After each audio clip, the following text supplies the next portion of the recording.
So hello friends, in this video we are going to learn about some of the terms which is very important in the organic chemistry। क्या होता है, हम लोग पढ़ते तो जाते हैं लेकिन जब हम लोग रिएक्शंस पढ़ते हैं या फिर उसके रिएजेंट्स पढ़ते हैं तो उसमें हम लोगों को पता नहीं चलता कि क्या इलेक्ट्रोफाइल कैसे वर्क कर रहा है, कहाँ पोलर प्रोटिक सॉल्वेंट है, कहाँ ए प्रोटिक सॉल्वेंट है, कहाँ न्यूक्लियोफाइल है, कहाँ न्यूक्लियोफाइल बेसिसिटी जैसे यूज़ हो रहा है, या फिर अलग अलग चीज़ जो टर्म्स होते हैं हम लोग समझ नहीं पाते हैं। सो इस वीडियो में जितने भी छोटे मोटे टर्म्स हैं उस सब के बारे में हम लोग डिस्कस करने वाले हैं। ओके, सो स्टार्ट करते हैं पहले टाइप ऑफ सॉल्वेंट से। ओके, सो स्टार्ट करते हैं हम लोग पहले टाइप्स ऑफ सॉल्वेंट। तो सॉल्वेंट जो होते हैं दो तरह के सॉल्वेंट होते हैं। First is polar solvent, second is non polar solvent. Non polar solvent, ये दो तरह के सॉल्वेंट होते हैं। पहली बात तो ये पोलर सॉल्वेंट में भी दो तरह के होते हैं, that is protic and another is a protic. Protic solvent कौन होते हैं? प्रोटिक सॉल्वेंट वो होते हैं जिसके पास हाइड्रोजन होता है, delta plus delta minus, this is an electrophile. और ए प्रोटिक सॉल्वेंट वो होते हैं जिसमें H प्लस जो है नहीं प्रेजेंट होता है। ओके, एंड नॉन पोलर जो सॉल्वेंट होते हैं कौन कौन से हो सकते हैं? दैट इज़ CCl4 हो सकता है, कोई बेंजीन भी होते हैं, नॉन पोलर सॉल्वेंट्स होते हैं। This is also non polar, any alkyl group is also non polar solvent.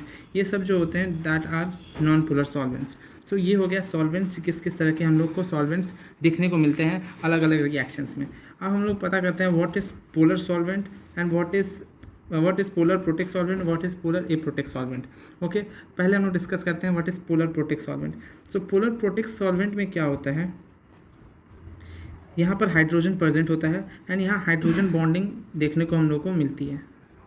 Okay, और यहाँ पर जो कुछ कुछ प्रेजेंट होते हैं रिएजेंट्स, वो किस किस तरह के होते हैं? जहाँ पर हाइड्रोजन, जिस भी रिएजेंट हम लोग जो लेंगे उस सॉल्वेंट में हाइड्रोजन प्रेजेंट होगा, जैसे H2O हुआ, ROH हुआ, RCOH हुआ, RC डबल बॉन्ड ONH2 हुआ, दैट इज़ एमाइड ग्रुप। और जो पोलर एप्रोटिक सॉल्वेंट्स होते हैं उसमें हाइड्रोजन ग्रुप्स जो होता है वो प्रेजेंट नहीं होता है, हाइड्रोजन ग्रुप प्रेजेंट नहीं होते हैं। सो इसके कुछ एग्जांपल्स कौन कौन से हो गए? दैट इज़ हम लोगों को देखने को मिलते हैं aprotic solvent like dimethyl ether, diethyl ether, that is ET2O। Like tetrahydrofuran हम लोगों को देखने को मिलता है, दैट इज़ टेट्राहेड्राफ्यूरॉन हम लोग को देखने को मिलता है। और हम लोगों को DMSO मिलता है देखने को। DMSO कैसे होता है? DMSO HCH3CH3 double bond O, this is also a polar aprotic solvent, that is DMSO, इसको DMSO कहते हैं।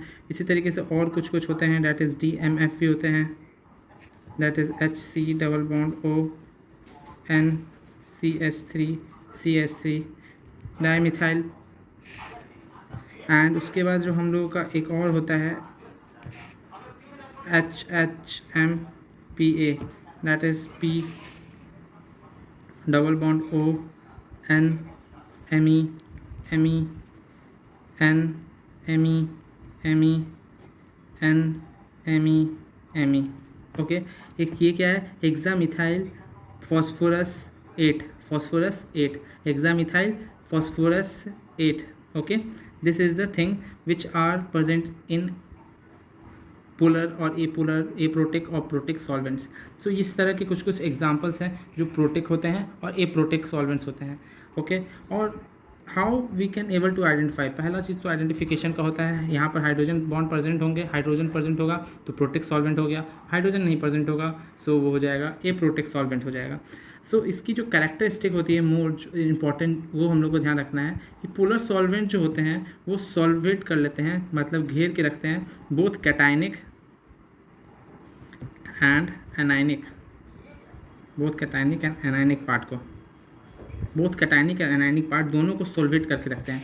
बट ये जो हम लोगों के एप्रोटिक सॉल्वेंट्स होते हैं ये जो सिर्फ सॉल्वेट करके रखते हैं, solvate only the cationic part of the compound, ये जो है सिर्फ कैटाइनिक पार्ट ऑफ कंपाउंड को ही सॉल्वेट करके रखते हैं। So this is all about the protic solvents और द एप्रोटिक सॉल्वेंट्स। सो मे भी आपको सब कुछ समझ में आ गया होगा क्या होता है protic solvents and aprotic solvents. अब हम लोग फर्दर आगे बढ़ते हैं। हम लोगों ने नॉन पोलर सॉल्वेंट्स के बारे में तो यहाँ देख ही लिया है कि CCl4 benzene and any alkyl groups are act as a non polar solvents. So further हम लोग आगे बढ़ते हैं और हम लोग अब डिस्कस करते हैं नेक्स्ट पॉइंट्स की, दैट इज अटैकिंग रिएजेंट्स की, that is attacking reagents।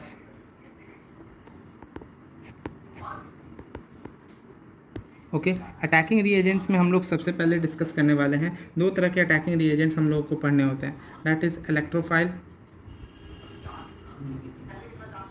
And nucleophile.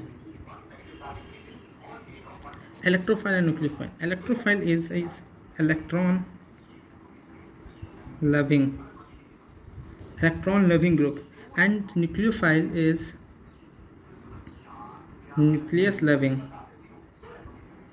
group। मतलब क्या होता है, न्यूक्लियोफाइल के पास बहुत ज़्यादा इलेक्ट्रॉन है इसलिए ये न्यूक्लियस लविंग है, और ये इलेक्ट्रोफाइल के पास क्या है, इलेक्ट्रॉन की कमी है इसलिए ये इलेक्ट्रॉन लविंग ग्रुप है। इलेक्ट्रॉन लविंग कह सकते हैं और क्या कह सकते हैं, इलेक्ट्रॉन सीकिंग और इलेक्ट्रॉन डिफिशिएंट।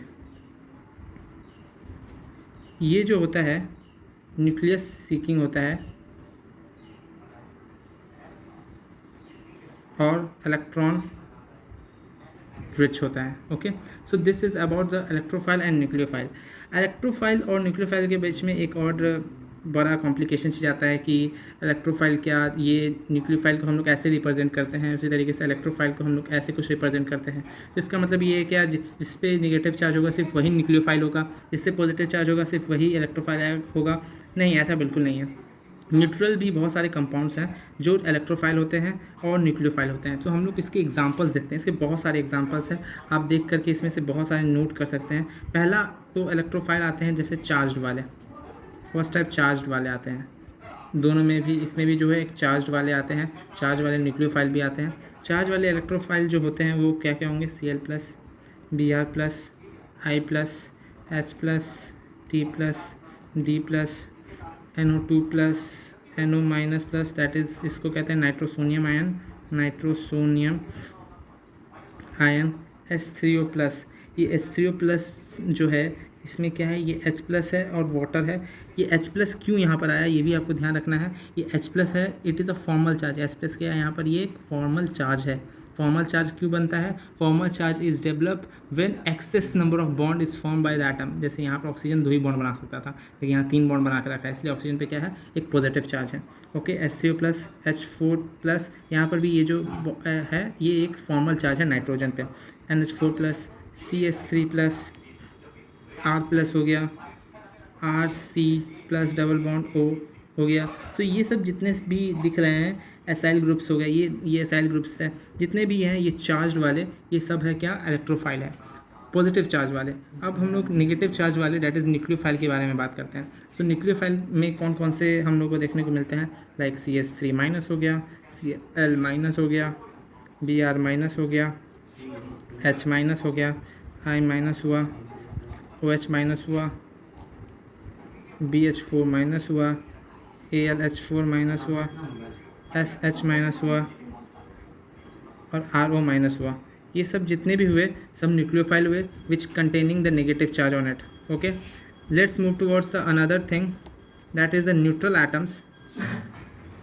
एटम जो इलेक्ट्रोफिलिसिटी और न्यूक्लियोफिलिसिटी शो करते हैं। सो न्यूट्रल एटम्स में किस तरीके से कौन कौन जो हैं वो शो करते हैं इलेक्ट्रोफाइल। सो एक बार देख लीजिए कि कौन कौन शो करते हैं, सो आपको क्लियर आइडिया आ जाए तो आप लोग क्वेश्चन में इसको इस्तेमाल कर सकते हैं। जैसे लुईस एसिड्स जो हैं, उसके जो लुईस एसिड्स लाइक AlCl3 हो गया, ZnCl2 हो गया, FeCl3 हो गया, SbF5 हो गया एंड BF3 हो गया, ये सब न्यूट्रल एसिड्स जो हैं वो इलेक्ट्रोफाइल जैसा एक्ट करते हैं। उसी तरीके से जो लुईस बेस हो गया वो न्यूक्लियोफाइल जैसा बिहेव करते हैं, जैसे NH3 हो गया, बिकॉज लोन पेयर है इसके पास, देखिए एक्सेस इलेक्ट्रॉन। H2O हो गया, देखिए ये भी न्यूक्लियोफाइल जैसा अटैक करेगा। वाई, बिकॉज इसके पास लोन पेयर इलेक्ट्रॉन है। NH2 दैट इज़ हाइड्राजीन इसको कहते हैं हम लोग। उसी तरीके से ये PH NH NH2 ये भी, इसके पास भी लोन पेयर है, इसके पास भी लोन पेयर है, ये सब किस तरीके से एक्ट करेंगे, that is nucleophile, neutral nucleophile जैसा एक्ट करेंगे। एक और एग्जांपल हम लोग पढ़ेंगे रिएक्शंस जब पढ़ रहे होंगे तो, that is semicarbazide, C+O NH2, that is semicarbazide, semicarbazide. So ये सब जो कंपाउंड है वो न्यूट्रल रहते हुए भी देख रहे हैं आप लोग, इलेक्ट्रोफाइल शो कर रहे हैं, इलेक्ट्रोफिलिक सब्स्टिट्यूशन मतलब इलेक्ट्रोफाइल जैसा बिहेव कर रहे हैं और न्यूक्लियोफाइल जैसा बिहेव कर रहे हैं। एक्चुअली तो एक और चीज़ हम लोगों को ध्यान होना चाहिए, ये सब चीज़ तो ए ल्यूइस एसिड से, ये ल्यूइस बेस थे, सिर्फ न्यूट्रल एटम के जैसा बिहेव करके इलेक्ट्रोफाइल न्यूक्लियोफाइल जैसा बिहेव नहीं करते हैं, बल्कि Br2 हो गए, I2 हो गए, बहुत सारे हैं, ICl हुआ, BrCl हुआ, NOCl हुआ। ये NOCl जो है ये इस बार JEE में भी आया हुआ था कि NOCl जो है ये किस तरीके से इलेक्ट्रोफाइल है, ये मतलब रिएजेंट पूछा गया था। सो इट इज़ इलेक्ट्रोफाइल, उस तरीके से ही ये अटैक करने वाला है यहाँ पर। और उसी तरीके से बहुत सारे रिएजेंट्स हैं, जैसे हम लोग फिर से नेक्स्ट पेज में हम लोग डिस्कस करते हैं और कौन से हैं। एक बार आपको ग्लिम्पेज आ जाएगा कि हाँ ये रिएजेंट है जो एक्ट करते हैं, जैसे बेंजीन हो गया, these all are nucleophile because इन लोगों के पास इलेक्ट्रॉन है जो ये ईजिली डोनेट कर सकते हैं, इसीलिए these are the electrophiles and nucleophiles. हम लोगों ने इलेक्ट्रोफाइल्स और न्यूक्लियोफाइल्स बहुत सारे देखे हैं। जैसे पहले हम लोगों ने यहाँ इलेक्ट्रोफाइल्स के बारे में यहाँ देखा, दैट इज़ यहाँ इलेक्ट्रोफाइल देखा। इलेक्ट्रोफाइल क्या होता है, electron loving, electron seeking, electron deficients होते हैं, या nucleophile seeking and electron rich होते हैं, दैट आर न्यूक्लियोफाइल्स। इनके हम लोगों ने इलेक्ट्रोफाइल्स के कुछ एग्जाम्पल्स देखे, जैसे ये सारे थे, और न्यूक्लियोफाइल के कुछ एग्जांपल्स देखे जो ये सारे थे। जो न्यूट्रल एटम हैं जो शो करते हैं इलेक्ट्रोफिलिसिटी, उसके हम लोग ने जो लुईस एसिड्स में टेंड करते हैं वो यहाँ पर देखा। इसमें न्यूट्रल एटम्स में जो न्यूक्लियोफाइल जैसे बिहेव करते हैं वो यहाँ देखा। उसके बाद हम लोगों ने यहाँ भी देखा कि इलेक्ट्रोफाइल जो होते हैं ये सब groups, that is acid derivative groups जो होते हैं वो भी शो करते हैं इलेक्ट्रोफिलिसिटी। उसी तरीके से यहाँ पर जो हम लोगों के अल्काइन ग्रुप्स है, एल्कीन ग्रुप्स है, बेंजीन हो गया, ये 2,4-डाई नाइट्रिक फेनाइल हाइड्राजीन हो गया, ये सब जो है न्यूक्लियोफाइल जैसा बिहेव करते हैं। So these are the difference between the electrophile and the nucleophile. Let's move towards the another difference जिसके बारे में हम लोगों को बहुत कम पता होता है, that is nucleophilicity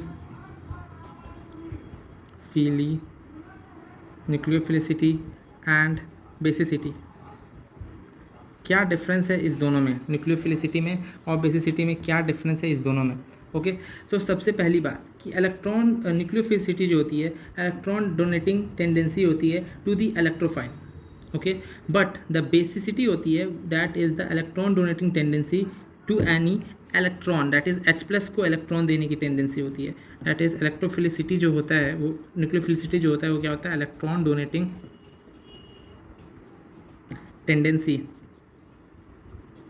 to any electrophile, okay. और ये जो होता है ये इलेक्ट्रॉन डोनेटिंग टेंडेंसी होता है, electron donating tendency to any H+ sign, that is any H+।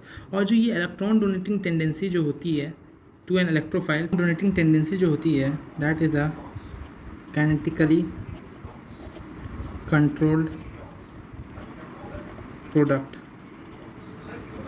और ये जो इलेक्ट्रॉन डोनेटिंग टेंडेंसी जो होती है हाइड्रोजन को की, ये जो होती है थर्मोडायनेमिकली कंट्रोल्ड प्रोडक्ट। सो ये दोनों में डिफरेंस क्या है, डिफरेंस सिर्फ इतना का है कि कब ये होगा कब ये होगा ये हम लोग को पता होना चाहिए। दिया रहेगा सेम ही रिएजेंट, लेकिन कब न्यूक्लियोफिलिसिटी करेंगे, कब यहाँ पर इलेक्ट्रोफाइल को हटाएंगे और कब यहाँ पर हाइड्रोजन को हटाएंगे, दैट इज़ कब बेसिसिटी की रिएक्शन होगी, कब न्यूक्लियोफिलिसिटी की रिएक्शन होगी, वही डिपेंड करता है।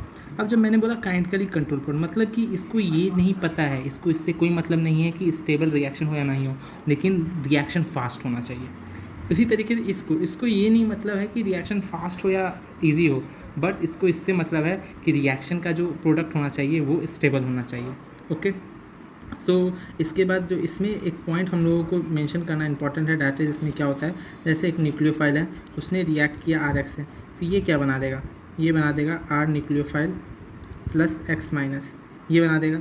उसी तरीके से अगर एक बेस का जो कोई रिएक्शन होता है उसमें कैसे होगा, एक बेस होगा that will react with acid, तो वो फॉर्म क्या करेगा, HBr plus A minus, that is A9 part. तो इस दोनों में मेन डिफरेंस जो है जिससे आप पहचान सकते हैं, डैट इज़ जो ये काइनेटिकली कंट्रोल प्रोडक्ट जो बन रहा है ये कहाँ पर बनेगा, जहाँ पर लेस हिंड्रेंस होगा, less hindrance required. Less hindrance पे जो अटैक होगा वहाँ पर क्या होगा, काइनेटिकली कंट्रोल प्रोडक्ट होगा। और यहाँ पर क्या होगा, no condition of this, no condition of hindrance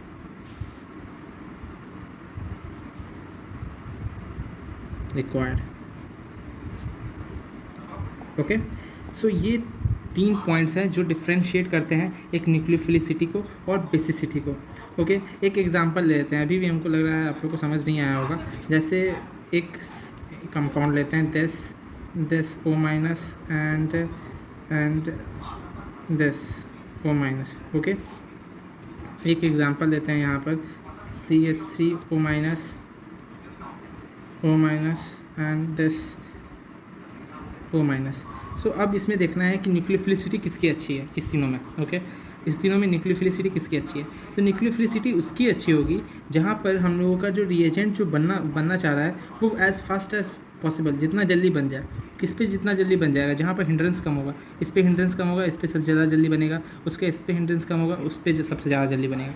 but basicity कहाँ बनेगा, जहाँ पर आराम से बन रहा हो but product will be stable. Product stable कहाँ होता है, 3 डिग्री पे product will be more stable. So इसकी जो अरेंज होगा ये इस तरीके से होगी, इसकी stability in nucleophilicity, stability in basicity. इसका मतलब ये बिल्कुल नहीं है कि जहाँ पर न्यूक्लियोफिलिसिटी ज़्यादा होगी वहाँ पर बेसिसिटी कम होगी, ऐसा बिल्कुल नहीं है। That depends all upon the situations, किस तरीके का होगा। अब मैं जो एक्सप्लेन करने जा रहा हूँ आप लोगों को, that is nucleophilicity in solvents. Solvents में किस तरीके से होता है, that is nucleophilicity in solvents. क्या होता है न्यूक्लियोफिलिसिटी इन सॉल्वेंट्स, देखिए अगर हम लोगों को दिया गया हो Na+ है, दैट इज सोडियम आयन है, और हम लोगों को न्यूक्लियोफाइल के लिए क्लोरीन, ब्रोमीन एंड आयोडीन, ये चारों है। एज ऐसे इंक्रीज़ कर रहा है, ग्रुप वाइज हम लोग ग्रुप में आगे बढ़ रहे हैं, तो क्या होगा, साइज़ जो है इंक्रीजेस। क्या हो जाएगा, साइज़ इंक्रीजेस। ऐसे अगर हम लोग अप से डाउन जाएंगे तो क्या होता है, साइज़ इंक्रीज हो जाता है। तो इस तरीके का सिनेरियो होगा। अगर इसको हम लोग पोलर प्रोटिक सॉल्वेंट में डालेंगे तो क्या होने वाला है, देखिए Na+F-। पोलर प्रोटिक सॉल्वेंट जो होता है वो क्या है, पहले थोड़ा से पीछे ही हम लोगों ने बताया है कि पोलर प्रोटिक सॉल्वेंट जो है ना ही खाली कैटायनिक पार्ट को बल्कि एनायनिक पार्ट को भी क्या कर देता है, सोल्वेट करता है। ना कि खाली एनायनिक पार्ट को बल्कि कैटायनिक पार्ट को भी सोल्वेट करता है। ओके, तो ये यहाँ पर इस तरीके से सोल्वेट करके रखेगा। ओके, एनायनिक पार्ट को भी और कैटायनिक पार्ट को भी। कैटायनिक पार्ट को कैसे रखेगा,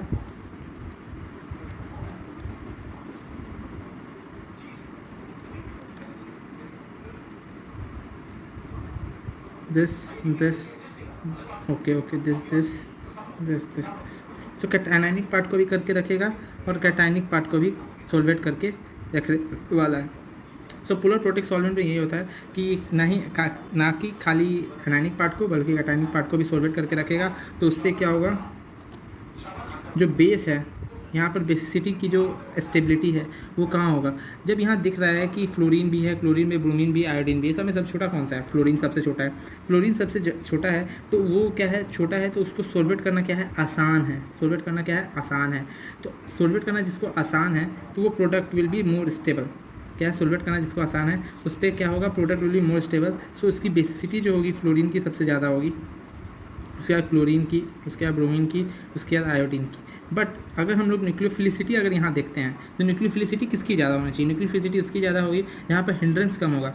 हिंड्रेंस कहाँ कम होगा, जहाँ जैसे वॉल्यूम जो है वो अगर कंस्ट्रेंट है, कोई वॉल्यूम कंस्ट्रेंट है, जैसे एक बेकर ले लिए, वहाँ पर वॉल्यूम कंस्ट्रेंट है, ठीक है। सो अगर हम लोग आयोडीन वहाँ लेते हैं, वहाँ फ्लोरीन लेते हैं, तो आयोडीन ही तो बहुत ज़्यादा स्पेस छीन लेगा, कि कैप्चर कर लेगा, बिकॉज वॉल्यूम कंस्ट्रेंट है। अगर वॉल्यूम उसी का कंस्ट्रेंट हो जाएगा और वो ज़्यादा वॉल्यूम आयोडीन कंटेन कर लेगा तो जो अनदर मॉलिक्यूल्स है जो उसको सॉल्वेट कर रहे हैं वो बहुत कम हो जाएंगे। जब वो कम हो जाएंगे तो इसकी जो टेंडेंसी होती है रिएक्शन करने की वो बढ़ जाएगी। तो यहाँ पर मतलब क्या है कि न्यूक्लियोफाइल जो होता है वो ज़्यादा स्टेबल होता है, सबसे ज़्यादा आयोडीन का, उसके बाद ब्रोमीन का, उसके बाद क्लोरीन का, उसके बाद फ्लोरीन का। Okay, but in polar aprotic solvent, polar aprotic solvent में क्या होता है, सिर्फ कैटायनिक पार्ट जो होता है, सिर्फ कैटायनिक पार्ट जो होता है, सिर्फ कैटायनिक पार्ट ही जो है वो सॉल्वेट होता है। कैटायनिक पार्ट जो है सिर्फ सॉल्वेट होता है, ठीक है। And fluorine minus that is this is the free, ये क्या होता है, फ्री रहता है। अगर अब ये फ्री रहेगा तो ये बेसिसिटी, इसमें क्या होगी बेसिसिटी की स्टेबिलिटी, इसमें सबसे ज़्यादा स्टेबल क्या होगा, फ्लोरीन ही होगा। इसमें क्लोरीन होगा, फिर से ब्रोमीन होगा, बिकॉज ये फ्री है, इसको तो कोई सॉल्वेट ही नहीं कर रहा है, तो आसानी से जाकर के अटैक कर देगा, ठीक है। उसी तरीके से यहाँ पर न्यूक्लियोफिलिसिटी की क्या होगी रिएक्शन, मतलब स्टेबिलिटी किसकी ज़्यादा होगी, यहाँ न्यूक्लियोफिलिसिटी की भी स्टेबिलिटी सबसे ज़्यादा फ्लोरीन की होगी, बिकॉज सबसे जल्दी प्रोडक्ट भी बनेगा और सबसे अच्छा प्रोडक्ट भी बनेगा, बिकॉज दोनों जो है करेक्टर यहाँ शो हो रहा है, बिकॉज यहाँ पर फ्लोरीन जो है सोल्वेट नहीं किया जा रहा है by polar aprotic solvent. So this is all about nucleophilicity, basicity, nucleophilicity in solvents, electrophile, nucleophile, ये सारी चीज़ हो गया, polar solvent, non polar solvent. अगर आपको इसमें कहीं पे भी प्रॉब्लम है आप कमेंट सेक्शन में हमें बता सकते हैं, कोई भी प्रॉब्लम होता है तो वापस वीडियो को देख सकते हैं। This is all from my side, I think you like this video.